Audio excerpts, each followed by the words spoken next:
En tournée nationale dans le cadre du déroulement du bac technique et professionnel 2021, le ministre de tutelle Ghislain Thierry Manguessa Ebomé a été à Sibiti dans le département de la Lekoumou, en Kayi dans la Bouenza. On en fait le point avec Ulrich Adzobi. La série F.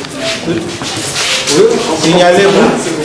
Distribuer des sujets aux candidats du baccalauréat, c'est un exercice devenu une habitude pour Thierry Ghislain Manguessa Ebomé depuis déjà 4 jours. Arrivé dans la ville de Kayi ce vendredi 2 juillet, c'est à 14h15 que le ministre de l'enseignement technique et professionnel a lancé l'épreuve d'histoire-géographie, la dernière de la journée pour les 50 candidats présents dans les 2 salles de classe, l'unique centre de la ville sucrière situé à la cathédrale Saint-Louis. Des candidats qui se comportent mieux par rapport aux autres centres. Je vais souhaiter que cela soit ainsi jusqu'à demain et jusqu'à la semaine prochaine quand nous ferons les épreuves pratiques. La seule chose que je vais vous souhaiter, c'est bon travail et bonne chance. À un jour de la fin des épreuves écrites, force est de constater le bon déroulement du baccalauréat technique dans son ensemble. Un aspect positif relevé par le chef de département enseignement technique et professionnel. Après Sibiti, les 2 centres où, si j'ajoute l'Odima, ce sont les 3 centres qui me paraissent être des lieux de sérénité pour cette session d'examen. Et c'est à partir d'ici que je peux dégager le sentiment général de bon déroulement du bac session du 29 juin 2021. Il est vrai que certains cas de fraude sont avérés et peut-être à grande échelle entretenus à partir des réseaux que nous sommes au fur et à mesure en train de démasquer. Mais dans l'ensemble, le bac se déroule dans des conditions de sérénité et ça nous rassure pour l'avenir. La transhumance, le nombre élevé des candidats libres, voilà des questions qui ont plus interpellé juste Bernadette Gavé et Grégoire Epouma. L'examen se déroule bien, une bonne organisation.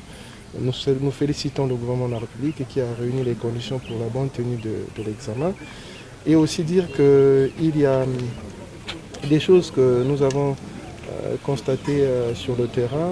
Dans certains centres, on pouvait constater que les candidats libres étaient plus nombreux que les candidats officiels, ce qui montre qu'il y a encore quelques intelligences qui travaillent à toujours vouloir désacraliser nos examens d'État, mais nous pensons qu'avec tout le dispositif qui est mis en place aujourd'hui, dans les prochaines années, on aura un secteur totalement assaini et une réforme qui marche sur les rails.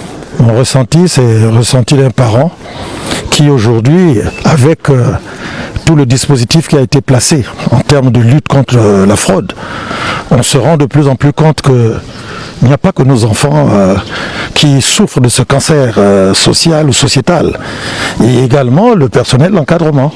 Donc nous disons que chaque année qui passe, il y a comme un perfectionnement du dispositif, et ce qui ferait, et ce qui peut nous faire croire en tant que parents, nous comptons sur la refondation du système éducatif. Ce que nous reprochons, c'est cette transhumance.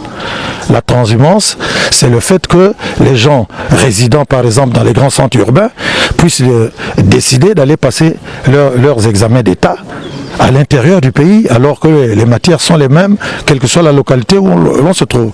Et ceci est une question de cadrage juridique de la part du gouvernement de la République.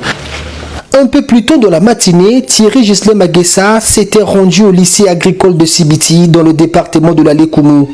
107 candidats inscrits ici ont reçu leur polycopie des mains du ministre. La tournée de Thierry Ghislain Manguessa Ebomé dans la partie septentrionale du Congo s'achève ce samedi à Pointe-Noire.